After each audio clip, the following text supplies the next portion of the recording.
Welcome to Mind Love, episode 37. Today's episode is all about losing weight through meditation. If the dieting industry was working, it wouldn't be a billion-dollar industry. Dieting is not making us happier at all, and it's actually causing more stress and more cortisol, which causes more fat. Turn up your frequency with Mind Love. Bite-sized brain hacks for seekers, dreamers, and doers. It's time to give your mind a little love with your host, Melissa Monti.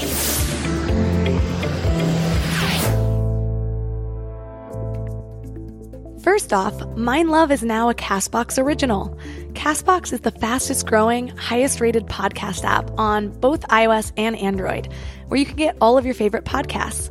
It has a super clean layout, and you can create playlists and download episodes to play offline. It's my personal favorite and where I listen to all of my podcasts. Don't worry, you can still listen to Mind Love wherever you get your podcasts, but I hope you'll give CastBox a try.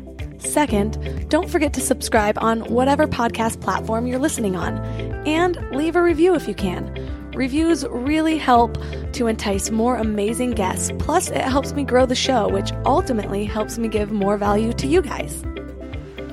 Food and eating are pretty weighted issues. See what I did there? Which explains why my episodes around this have been some of my top episodes. When it comes to food, we're kind of punched in the face from all sorts of angles. First, 70% of our food is processed. Processed foods are a problem for so many reasons. They're high in sugar, they're low in nutrients, they don't digest very well, they have all sorts of artificial ingredients in them, and they're engineered for overconsumption, meaning they actually have addictive properties in them. Food isn't the only problem, though. There's also pressure from the media, and now even social media, to have this perfect photoshopped body type. As hard as I try not to let this bother me, it just does. That type of exposure gets in your head. And then there's our deep-seated emotional issues from all the crap that most of us have gone through in our lives. And we wonder why food and eating carry so much weight. If we aren't aware, these things can consume us. We've talked about food before, but today's episode is a little different because we're going to get into the research of the results. And this isn't just about body love, even though that's such a critical component. For a long time, I thought recovering from my eating disorder meant that I had to just accept that my body was going to be bigger because I was finally keeping food down. But research shows that mindfulness and meditation can actually help you lose weight much more effectively than dieting. And that's what we're going to learn about today. I'm especially excited for today's interview because this is just a really amazing person that I've looked up to for a while now. Our guest today is Sarah Anne Stewart. She's a certified holistic health practitioner with a focus on permanent weight loss. So today, 3 key things you will learn are why obesity is still rising even though we have more nutritional information than ever, the importance of subconscious reprogramming, and the effects mindfulness and meditation have on the physical body. Before we dive in, I want to invite you to sign up for the Morning Mind Love. You'll get short daily reminders of your own beauty, worth, and power so you can start each day with a positive mindset and keep your vibes up between episodes. To sign up, visit mindlove.com and sign up right there on the homepage. You'll get some amazing free gifts when you do.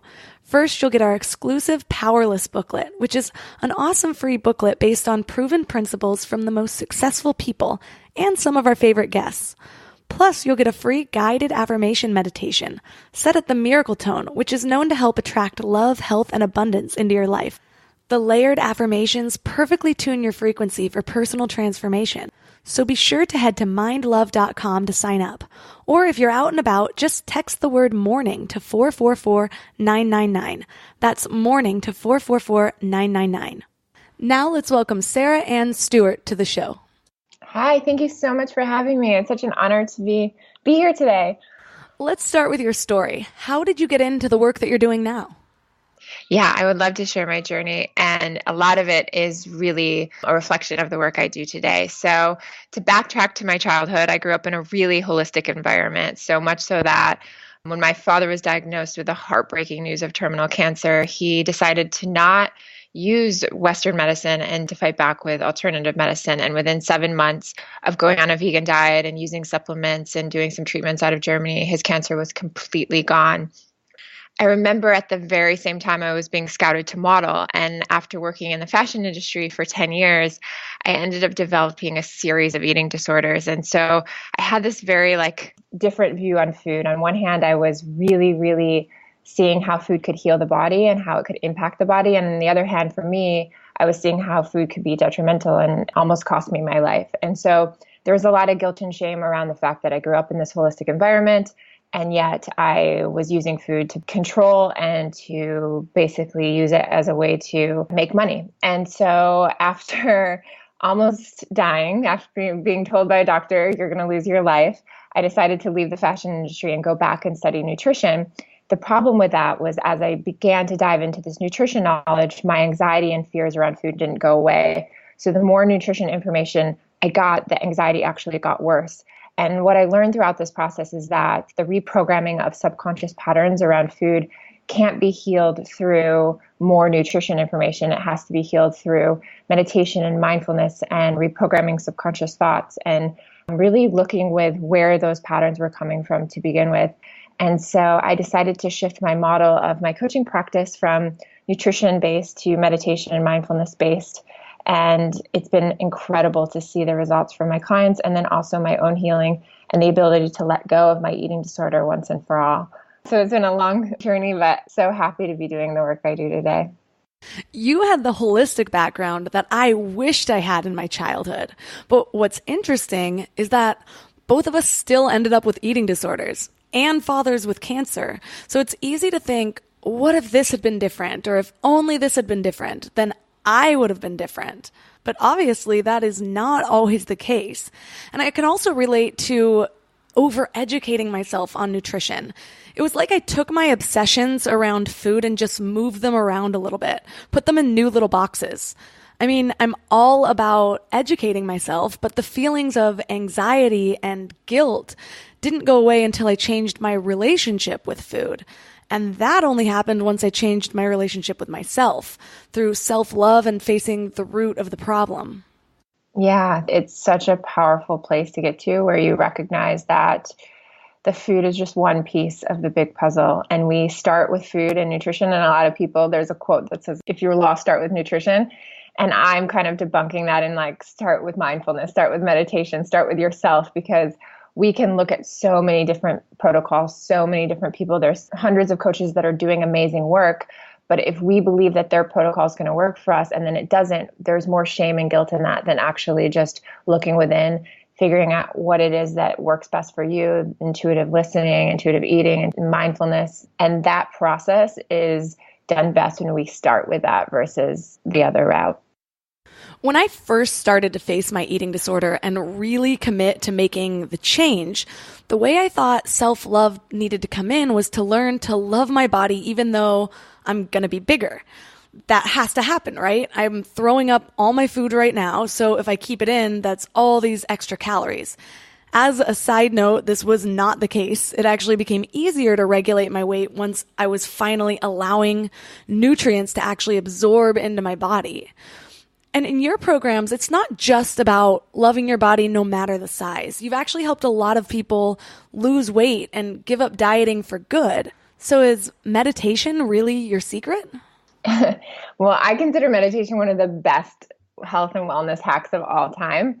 But I really feel like for weight loss specifically, it is one of the most powerful things you can do and you can do right now. So a lot of people wonder how sitting can actually burn calories, right? Well, I'm not doing anything, so how is this going to help me lose weight? Well, the interesting thing is that now we're seeing how meditation actually impacts the physical body. So it impacts chronic pain, heart health, hormones, immunity, decreases inflammation, gene expression, all the things that we want to improve in our physical body. So that's the first part. The second part is that neuroscientists are seeing how meditation and mindfulness actually rewires different parts of the brain, and specifically for weight loss. So it impacts our current habits, our thoughts, our beliefs, feelings. And so, for example, when we improve our loneliness, right? When we go home and we're lonely, sometimes we eat, but when we become more hopeful, those sort of triggers and cravings aren't going to happen as often.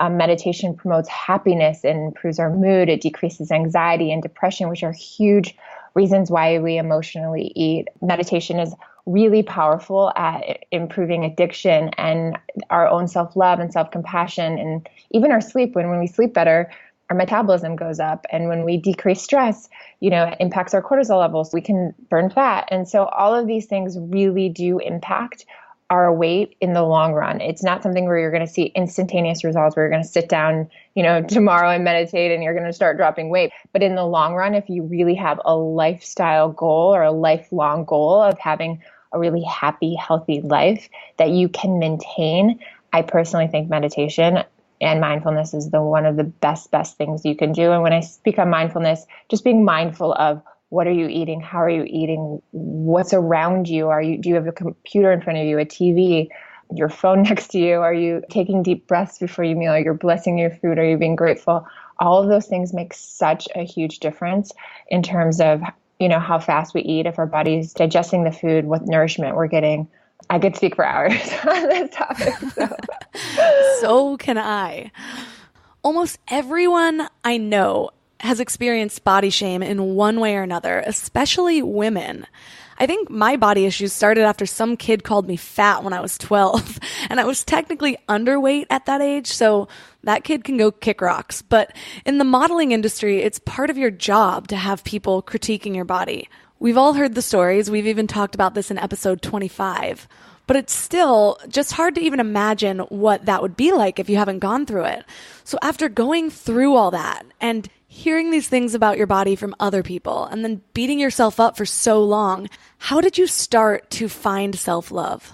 Yeah, that's such a great, beautiful question. When I left the modeling industry, that I had so much guilt and shame around what I had put my body through for so many years. And we're talking every eating disorder.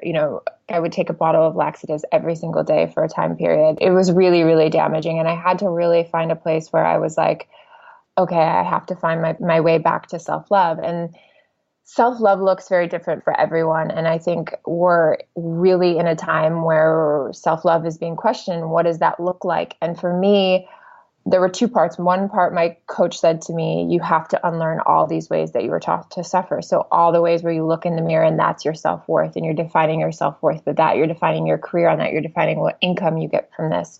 And so I had to step back and say, what other things can I do in my life that will create impact and positive impact? And what does that look like? And how can I change the direction of my life?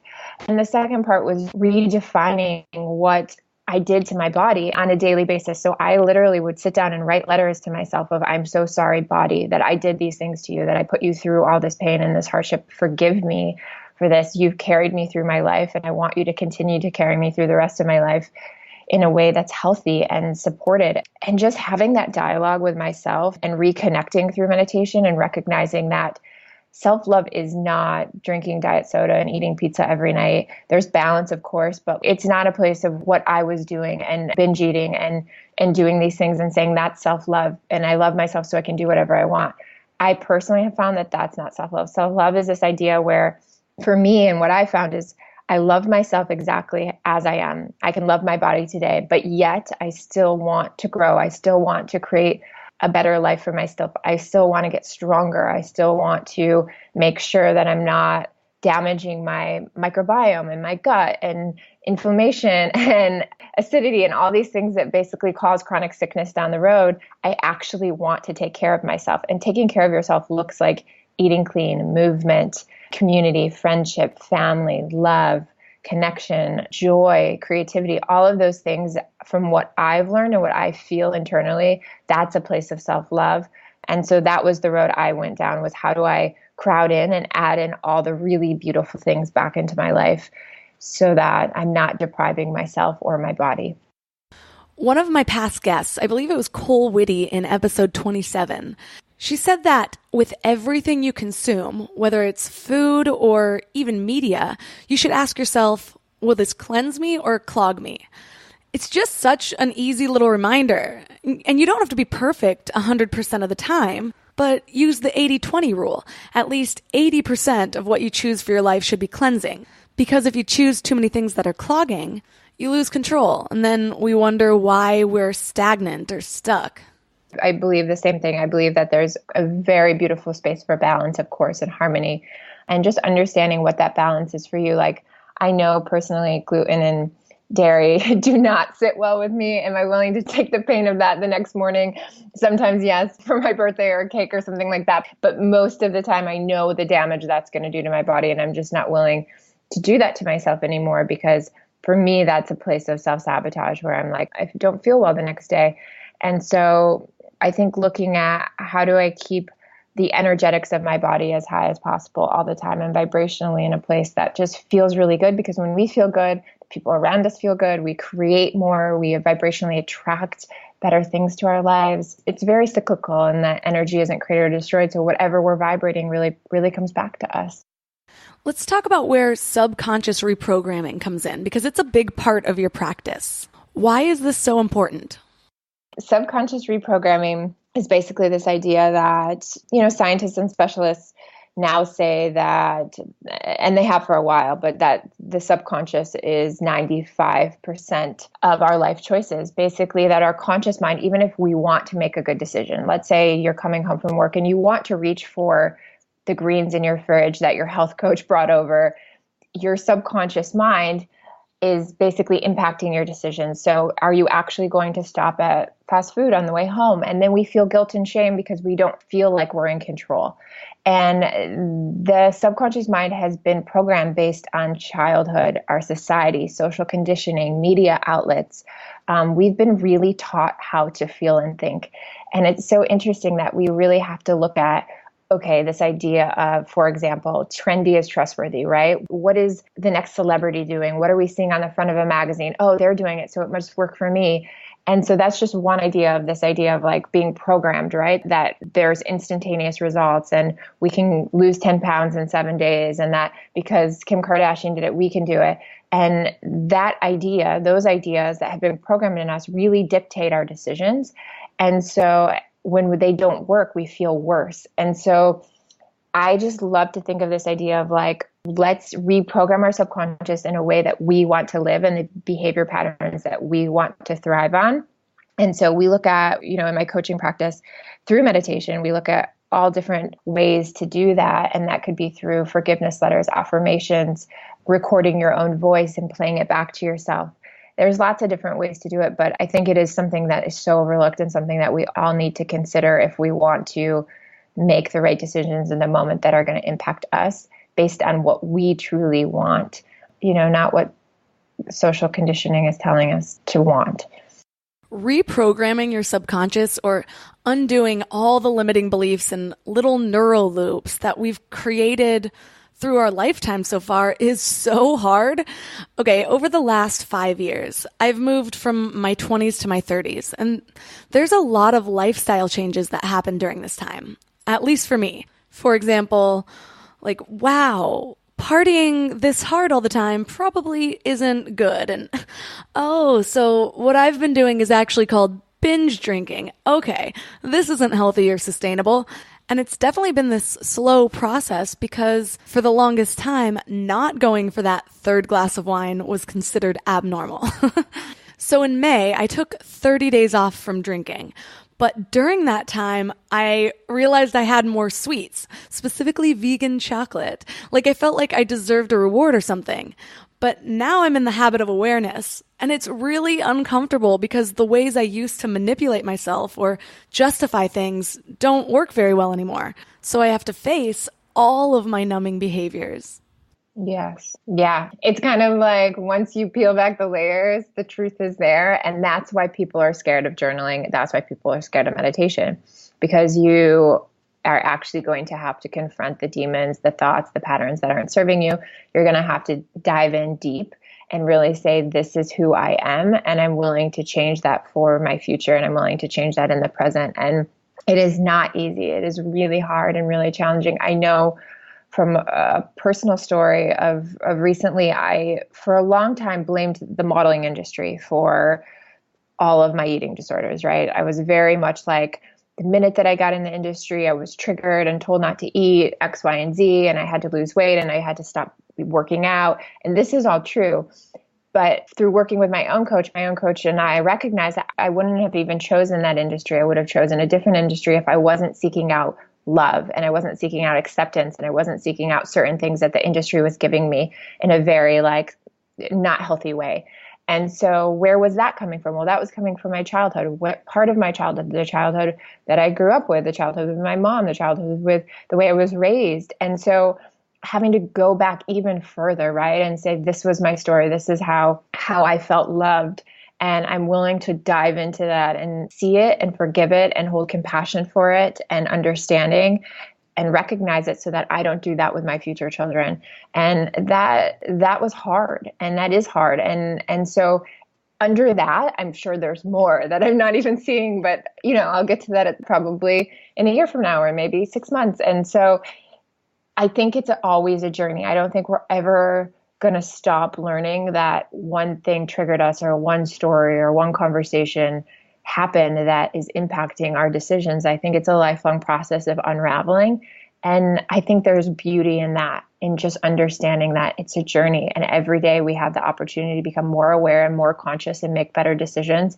And instead of holding guilt and shame around the decisions we made, hold them in light and love and understanding. Yes. And also, I remember when I first started to make all these life changes, it's like this veil had been lifted, and I suddenly saw my life and realized, oh my God, there's so much to fix. But then I had to take a step back and think, okay, well, one thing at a time, because we can always get better. It's not like we're going to finally fix everything and think, okay, I've made it. Look at me, I'm totally perfect now. Chances are, if you're the kind of person that's working on yourself now, you always will be. You're not a complacent person who just lets life happen to you. You'll always be able to find things to work on, and that's amazing. And then you even have the next generation to pass down what you've learned. It's the purpose of life. It's a beautiful thing rather than a frustrating thing. Exactly. And just recognizing that you're not alone in this process. We're all doing this, whether you're consciously aware or not. We're all in the place of like, wow, I could be better. Wow, I feel frustrated. Wow, I'm struggling. I think it's just a human nature to feel this way and feel the guilt and shame around that. And how do you look at your life and say, I'm perfectly perfect exactly as I am. I'm beautiful exactly as I am.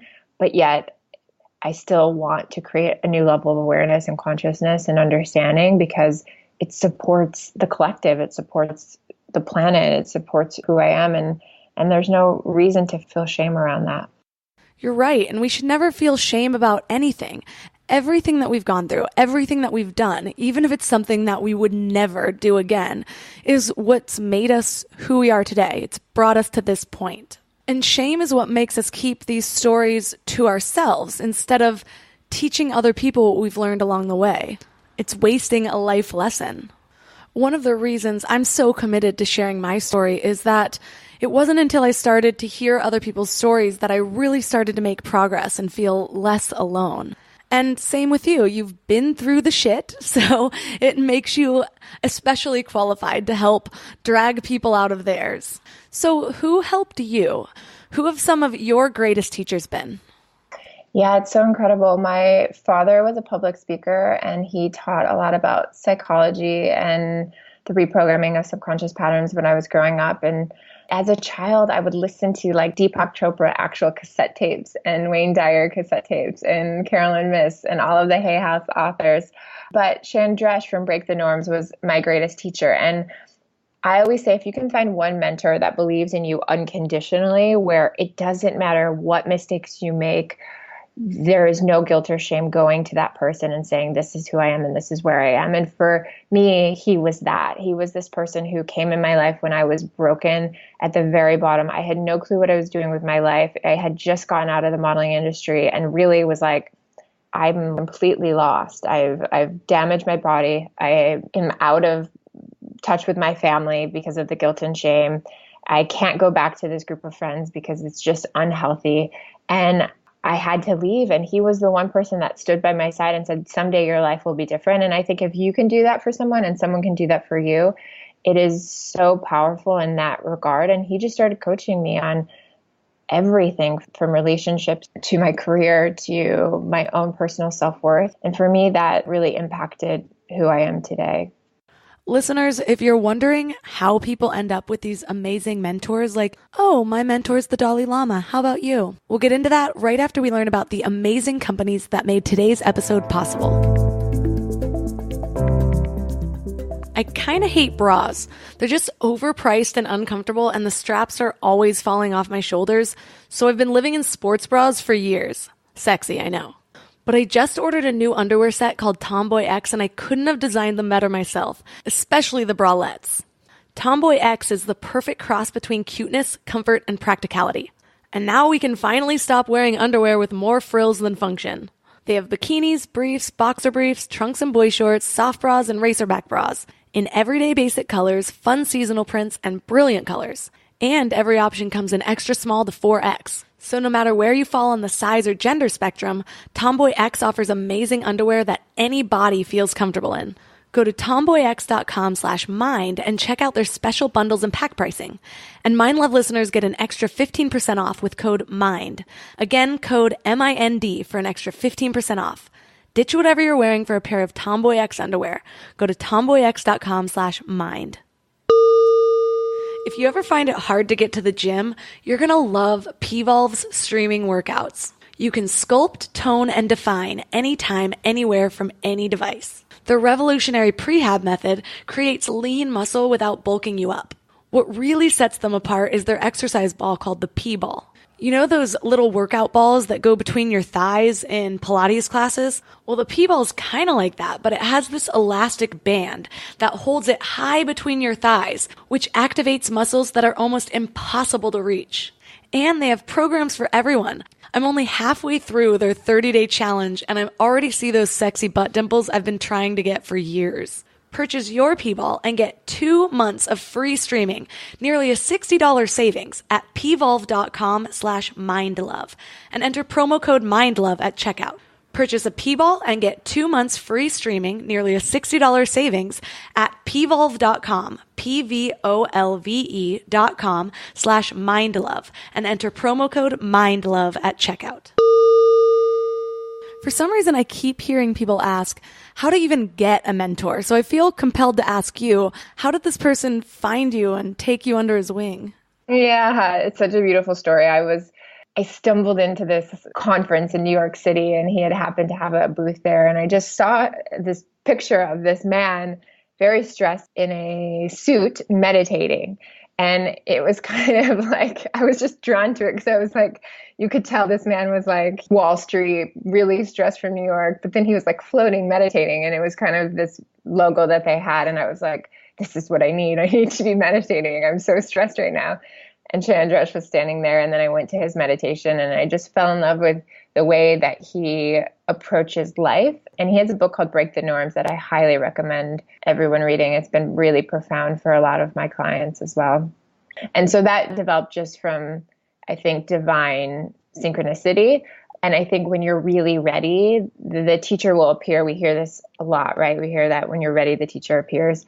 And I believe that. I believe there's truth in that. And I don't believe your teacher will always stay the same. I believe as you grow, your teacher will change. New teachers will come into your life and really impact your development.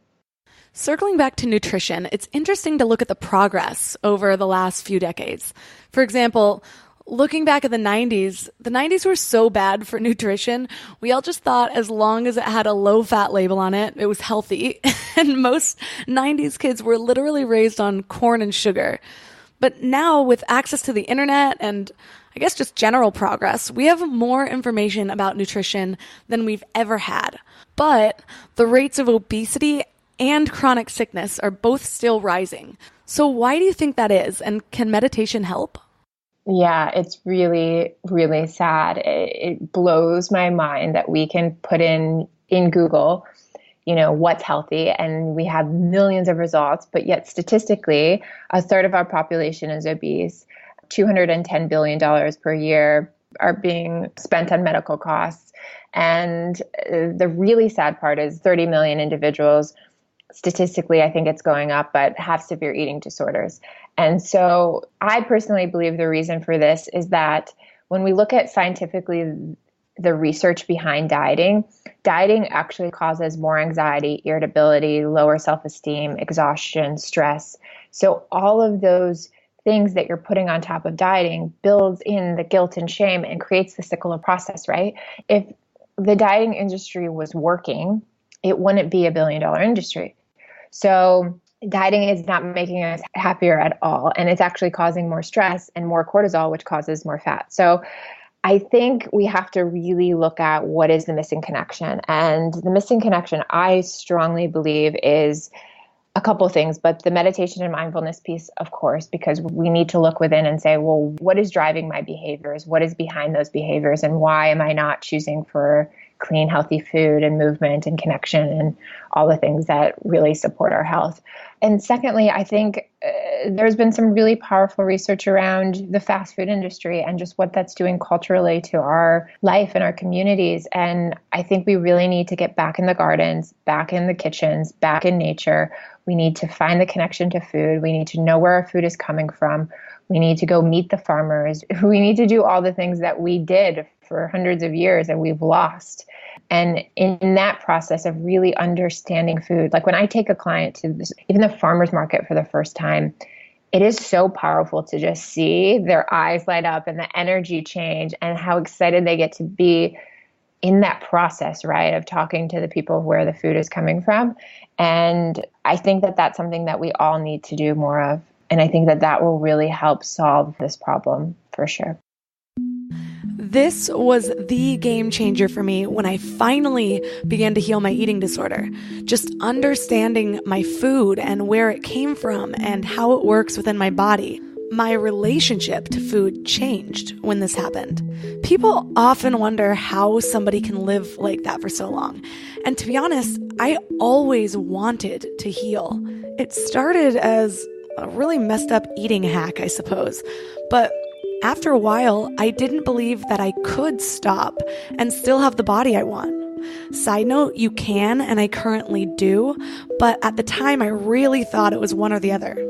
But sometimes, a lot of times, it would be so unbearable. It would make me feel so miserable and helpless and lonely that I would wholeheartedly resolve to stop. These days that I would make this decision always started out super healthy. Yoga, light, healthy meals, and I'd usually be extra productive as well, like cleaning my house, getting stuff done. Everything would be going great, but then usually towards the end of the day, maybe at dinner, I'd feel deserving and I'd have a bite of dessert and suddenly be so triggered that it's all I could think about. Or even just one bite too many of my actual meal and feel that fullness in my stomach, and I just couldn't handle it. And after that one bite, I would just know I wasn't going to keep it down. But then I started reading and learning about how food works within the body and what gives it energy and how our metabolisms work. And I finally stopped restricting calories and started to feel really good about what I was putting into my body. For me, that really began when I started transitioning to vegan. Because before, what I knew about being healthy was all along the lines of calories and fat. It was how this was going to affect the shape of my body. And that's not what a good relationship with food is. Now I eat to feel as good as I possibly can. What will give me energy? What nutrients do I need to perform at my best? What will help my body absorb all these nutrients to get the most out of each meal? And then as a vegan, I have the added bonus of knowing that I'm doing my part for the environment, that my body isn't trying to break down the flesh of another living thing who was fed who knows what and had trauma living in its body, and now that trauma lives in mine, and all these things I could talk about for days. But while I am a huge advocate for veganism, and one day I'll dedicate an entire episode to it, the point of this is to encourage all of you who struggle with food issues, which is a lot of us, to go inward and start to ask yourself where this is coming from. When you start to blame yourself and see yourself as weak for not sticking to your diet, try a different approach. Learn about your food. Learn about what really makes you feel good. What do you feel good buying? What do you feel good eating? What do you feel good supporting? What feels good an hour after you eat it? What makes you feel good for the whole day? When I started thinking like this, that's when lasting change really started to happen. the biggest struggle I find with people that are healing eating disorders and trying to lose weight is themselves and their thought patterns. And that's what's so sad about this whole work, is that when we say, there's no good food or bad food and there's these different treatment options, but then their mind is still in that process, right, of over and over and over again.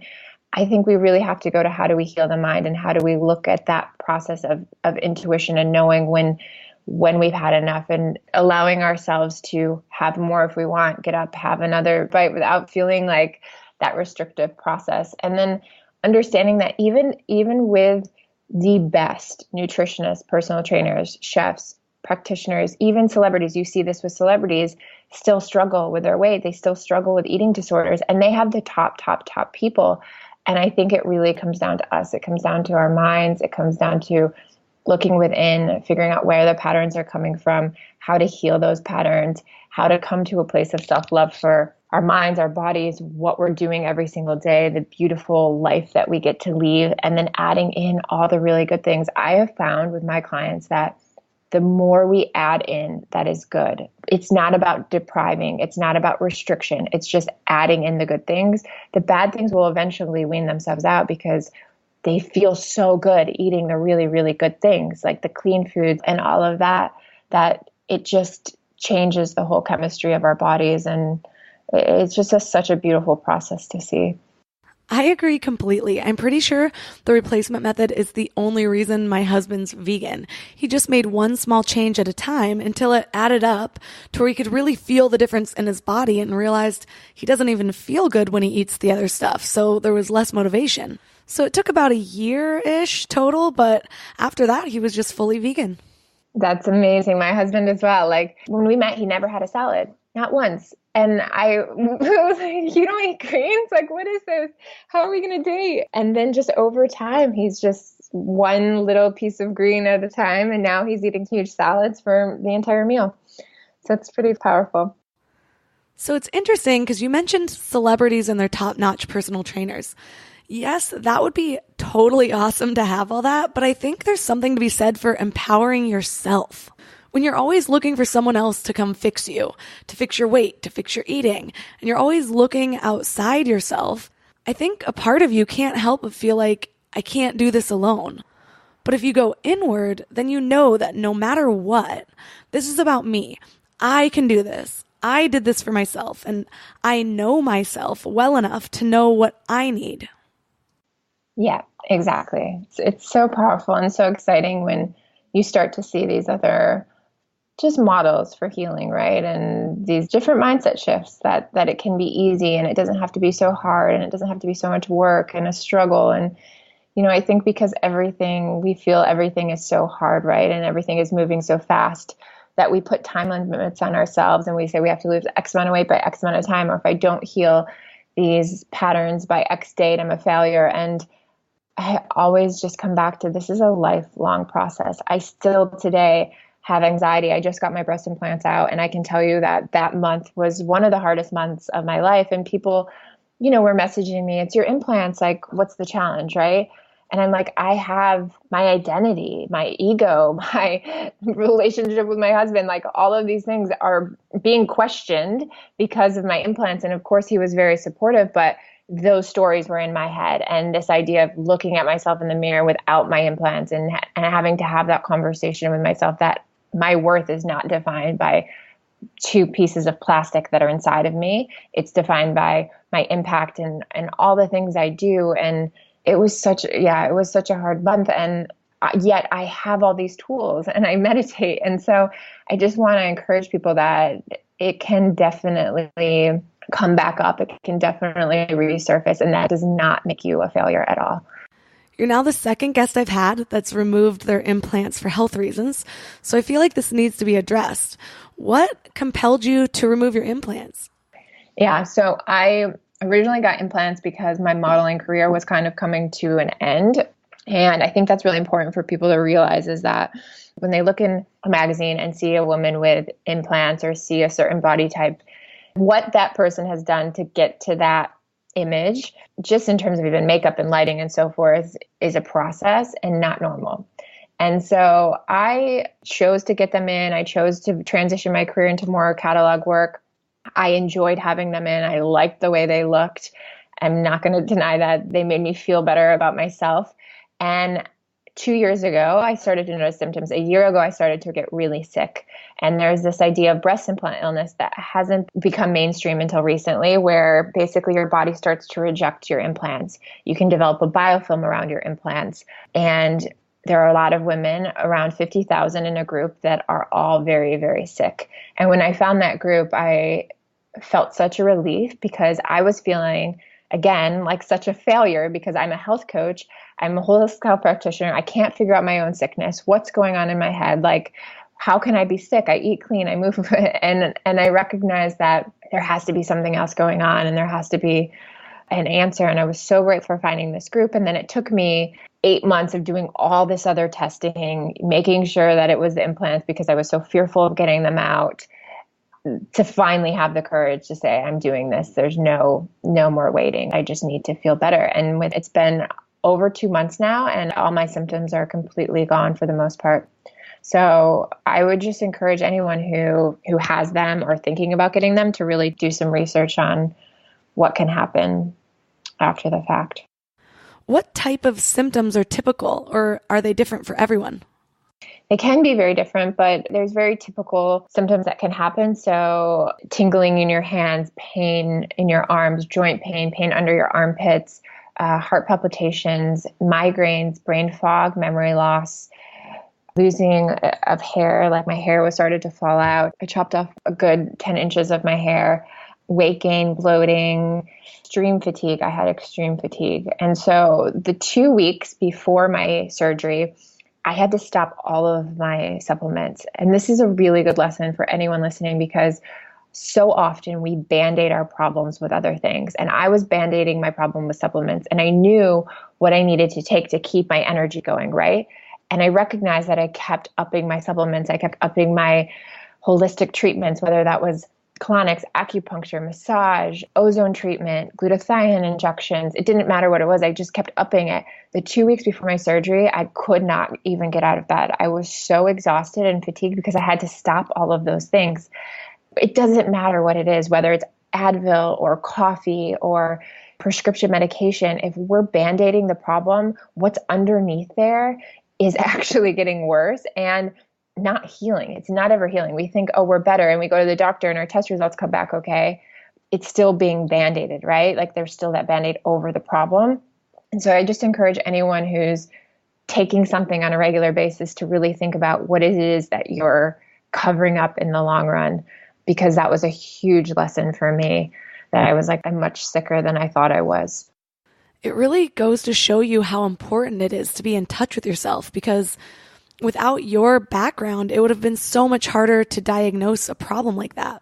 So I'm curious, given what you teach in your relationship to meditation, how did meditation help you through the healing process of all of this?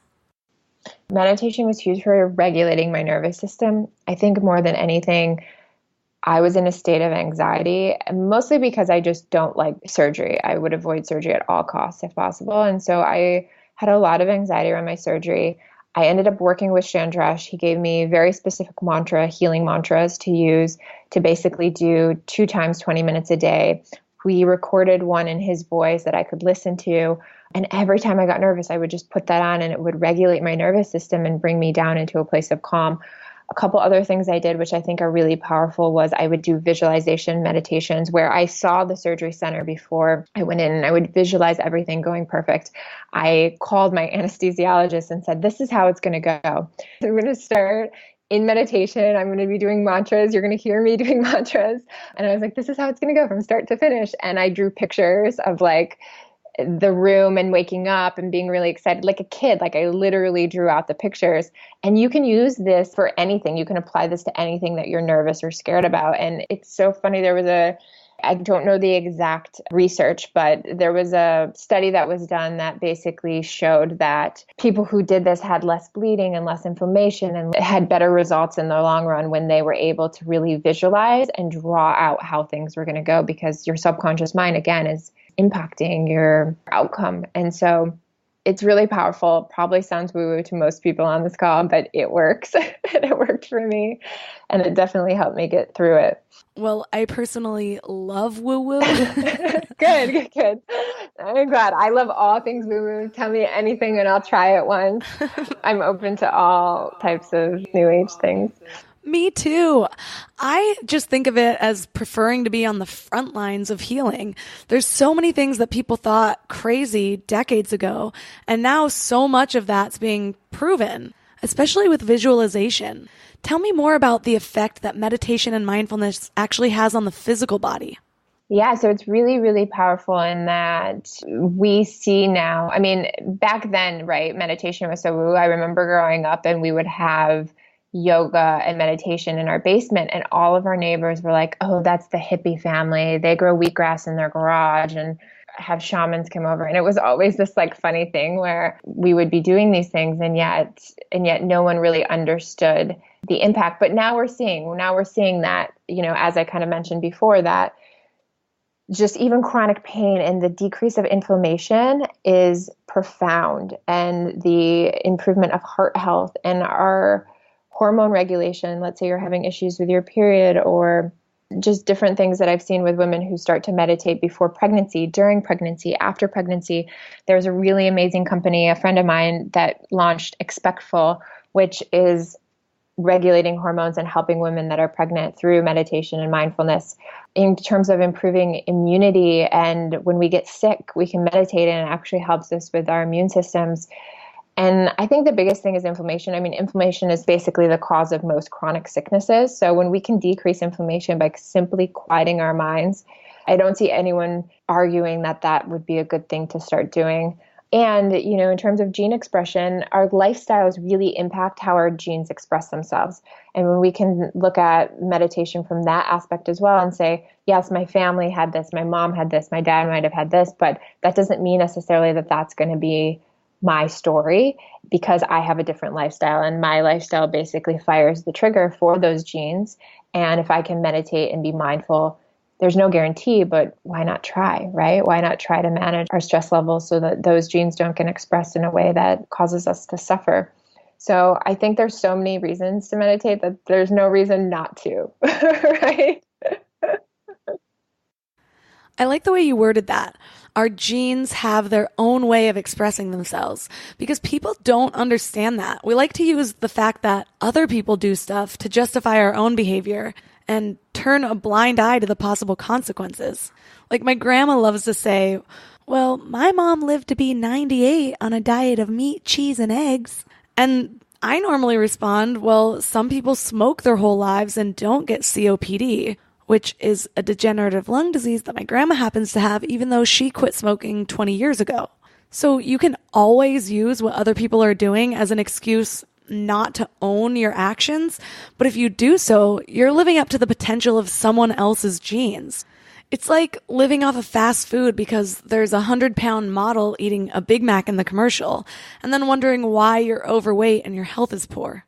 Yeah. I mean, it's so funny. My husband's mom, she loves her bread and her butter, and, and my mom as well. She loves her coffee cake that they've been making for years. They're like, well, we've been eating this our whole lives. And I'm also like, but you also lived in a time where stress was a lot less, where we didn't have the technology. We didn't have the constant need for interaction. We didn't live in as much of an avoidant world where our emotions are just pushed to the side and it's go, go, go.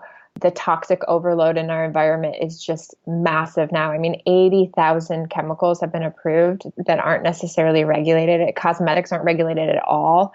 What we're putting on our skin, it's a bit of insanity in terms of what we're up against. And we can arm ourselves with at least the clean food, de-stress, movement, to the best that we can. Of course, you never know what will happen, but I'm like, why not? Why not focus on prevention? The problem with our culture is that we live in a culture where everyone wants a Band-Aid after the fact. So everyone wants the quick fix once they're sick. And a lot of times things can be healed. I've seen really, really powerful, magical stories of people healing themselves, but sometimes you can't. And so I think prevention is by far the best thing we can invest in. From a money standpoint, like putting our money towards something, I think health is one of the best things we can do.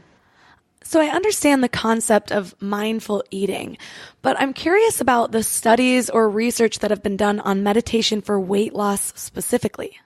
There's a lot of studies that are happening, like Vanderbilt University did a study that shows how meditation is beneficial to decreasing childhood obesity. The University of San Francisco found that obese women that were taught how to meditate and taught mindfulness techniques were much more likely to lose weight. Cornell's done huge studies on people who remained trim their entire lives, and they accredited their ability to remain a healthy weight because of their intuition and their ability to listen to their body.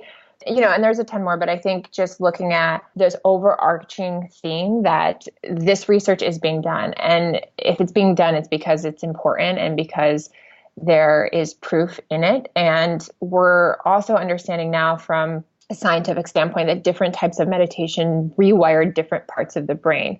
And I think that that's really important to recognize. And I'm not a neuroscientist, but I can tell you that different parts of the brain do different things. So a different part decreases stress, where another part helps with manifestation. And it just depends on the type of meditation. So I'm really a believer in doing different styles. There's a lot of teachers out there that believe in just one style and doing that every day. And I think that that's wonderful. But I also think if you can do different types of meditation, 1 month doing something, another month trying something else, kind of bouncing back and forth, doing different types of styles, you're actually benefiting yourself in the long run as well.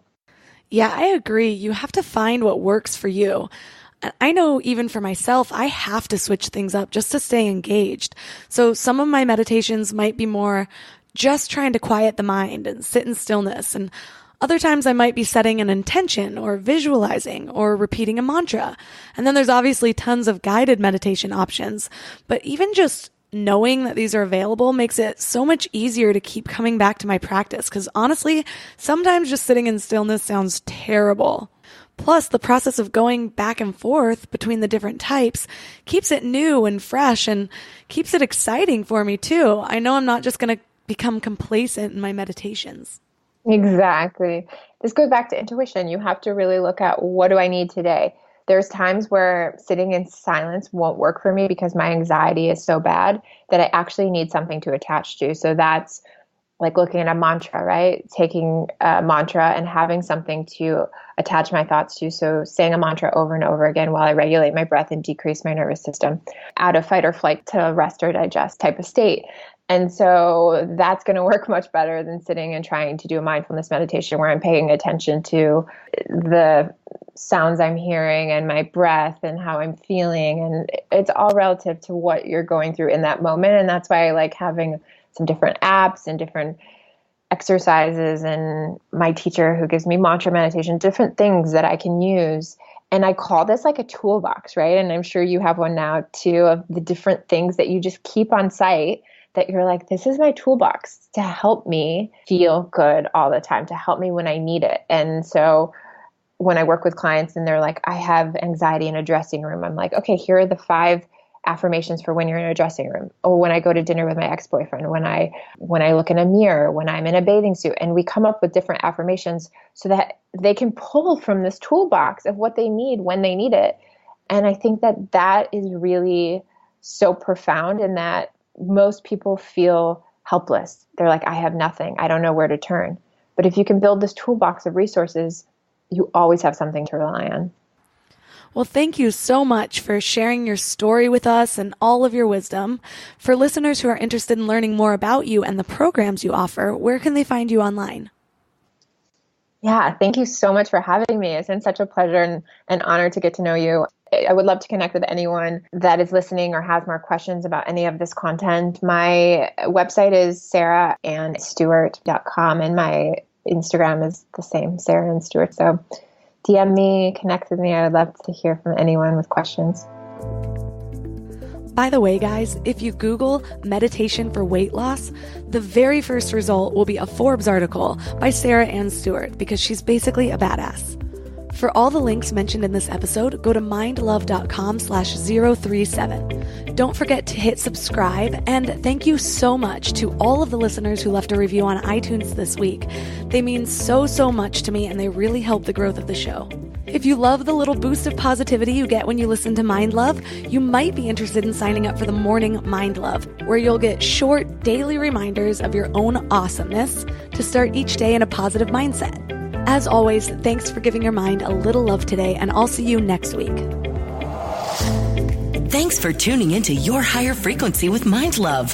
Head to mindlove.com for a free gift to keep your vibes up until next week.